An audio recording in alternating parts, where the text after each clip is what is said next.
कानी बहू।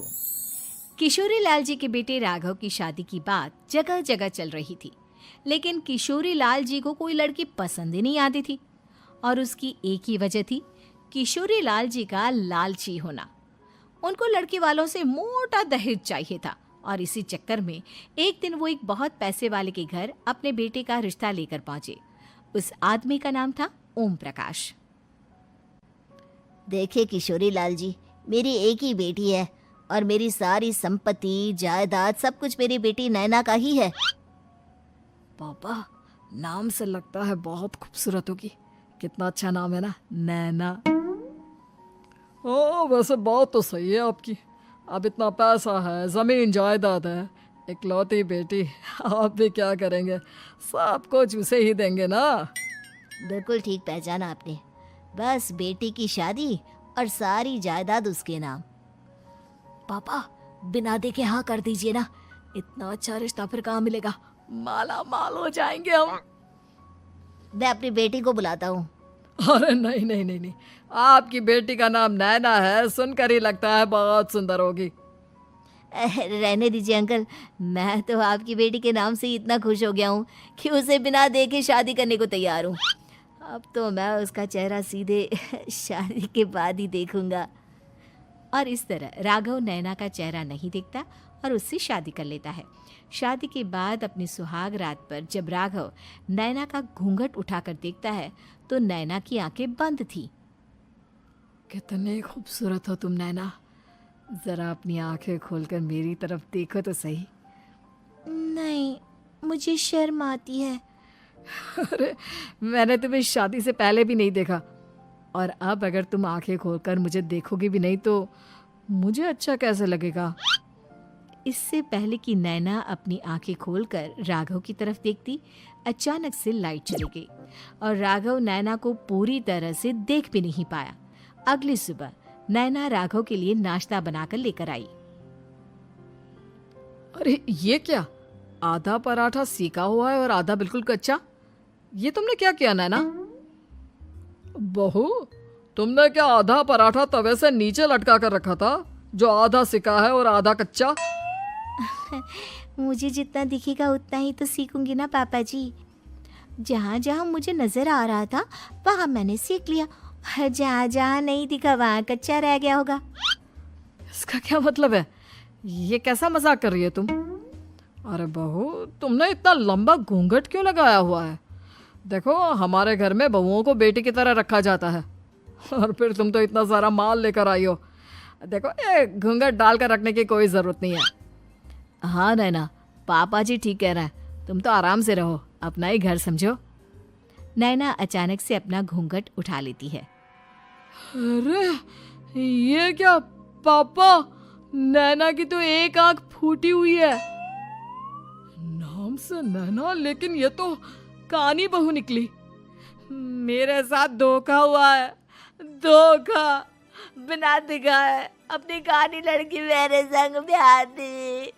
मुझे कानी बीवी नहीं चाहिए। मुझे अभी ओम प्रकाश जी से बात करनी पड़ेगी। आखिर उन्होंने मेरे साथ ऐसा किया क्यों? अरे, आप लोगों ने ही तो पापा से कहा था कि आप लोग शादी से पहले मुझे देखना नहीं चाहते। अब मेरे पापा पर क्यों इल्जाम लगा रहे हैं? अरे लेकिन उन्हें बताना तो चाहिए था ना कि तुम कानी हो, एक आंख से तुम्हें दिखाई नहीं देता। किशोरी लाल और राघव नाराज होकर ओम प्रकाश को अपने घर बुलाते हैं। पापा जी, ये आपने क्या किया? शादी से पहले बताया क्यों नहीं कि नैना की आंखों में परेशानी है? अरे, आप ही ने तो लड़की देखने से मना कर दिया था। और लेकिन आप बता तो सकते थे। आपको तो हमारी बेटी की प्रॉपर्टी चाहिए थी, वो भी पूरी की पूरी। अब क्या हुआ अगर उसे आधा दिखाई देता है? प्रॉपर्टी तो आपको पूरी मिल गई ना। अरे ये क्या बात हुई? मेरी शादी प्रॉपर्टी से नहीं, आपकी बेटी से हुई है। अब ये तो पहले सोचना चाहिए था, तब तो मेरी प्रॉपर्टी देखकर तुम्हारी जुबान लप लपा रही थी। लेकिन मैं कानी लड़की को अपनी बीवी बनाकर नहीं रख सकता। पापा, कुछ करिए ना आप। हाँ, करता हूँ। देखिए ओम प्रकाश जी, आप हमारे साथ ऐसा नहीं कर सकते। और तुम देखो, अगर तुमने मेरी बेटी से शादी तोड़ी ना, तो जो भी प्रॉपर्टी मैंने तुम्हें दी है वो तो पूरी की पूरी वापस ले ही लूँगा, और आधी प्रॉपर्टी तुम्हारी भी लूँगा। अरे मेरी आधी प्रॉपर्टी भला क्यों लेंगे आप? इसलिए क्योंकि मेरी बेटी को आधा नजर आता है और उसकी नज़र अभी तक तुम्हारी आधी जायदाद पर ही पड़ी है। अब तुम उसे घर से निकालोगे तो कुछ तो लेकर जाएगी ना। और अगर हम आपकी बेटी को अपने घर की बहू बना कर रखे तो? तो तुम्हारी पूरी प्रॉपर्टी तुम्हारी ही रहेगी, और जो मैंने तुम्हें दिया है ना, उसमें से बस मैं आधा लेकर जाऊंगा। अरे लेकिन अब आप अपनी दी हुई प्रॉपर्टी में से आधी वापस क्यों लेकर जाएंगे? अगर मैं आपकी बेटी को अपनी पत्नी बनाकर रखने को तैयार हूं तो? इसलिए ताकि भविष्य में अगर तुम मेरी बेटी को धोखा दो तो उसके पास कुछ तो रहे जो पति का हो।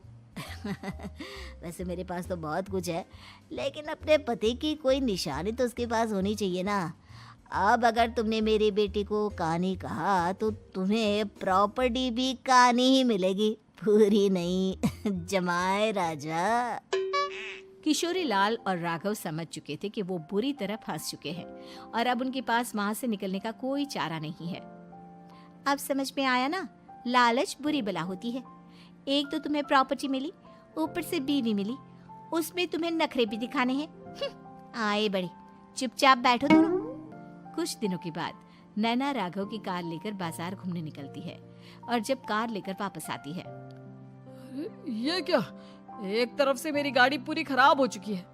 लगता है तुमने मेरी गाड़ी को किसी दूसरी गाड़ी के साथ एक्सीडेंट किया है। अरे अरे कितना बड़ा नुकसान कर दिया तुमने बहू। वो क्या है ना पापा जी, मुझे एक आंख से दिखाई नहीं दे रहा था, सामने से गाड़ी आ रही थी। मुझे तो सिर्फ आधा ही दिखाई दिया और वो गाड़ी मेरी कार से रगड़ते हुए निकल गई। अब मैं क्या करूं बताओ? आप इसे ठीक कराने के पैसे कौन देगा? तुम्हारे पापा? तुमने मुझसे इस तरह से बात की? अभी रुको। नैना राघव की शिकायत ओम प्रकाश को कर देती है। देखो राघव, अब जो मेरी आधी प्रॉपर्टी तुम्हारे पास थी ना, उसमें से आधी और मैं लेकर जाऊंगा, क्योंकि तुमने मेरी बेटी को डांटा। अरे नहीं नहीं पापा जी, गलती हो गई, माफ कर दो। गलती की तो कोई गुंजाइश ही नहीं। अगली बार मेरी बेटी को डांटा तो बची हुई आधी में से आधी और ले जाऊंगा। लालच के चक्कर में हम दोनों ने बहुत बड़ी गलती कर दी बेटा। एक तो तुम्हें कानी बहू मिली और ऊपर से जो माल मिला वो भी काना। इस तरह राघव की हर एक गलती पर ओम प्रकाश उसकी प्रॉपर्टी का आधा आधा हिस्सा लेकर अपना सारा माल वापस ले गया और राघव को कानी बीवी से काम चलाना पड़ा। भाई लालच वाकई में बुरी बला है।